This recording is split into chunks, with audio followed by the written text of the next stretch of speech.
can you drop a mannequin in there, please? I'll pass you control and you can do what you need. That's great, thanks. Presenter changed.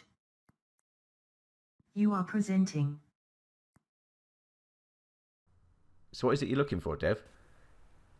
Well, as John just mentioned, we would usually place a packaging area in a lot more space than we're proposing here. So if I drop the mannequin in, you can instantly see that the space to work appears to be quite restricted.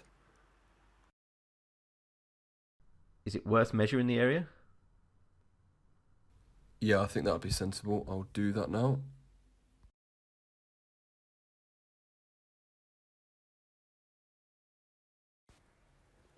Okay, so measuring this area, it's not really in a desirable range for a working environment.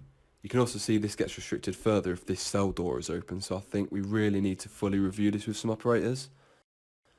Maybe we should have an offline discussion, that way we can review other potential locations for the new packing station. I'll add that to the action list.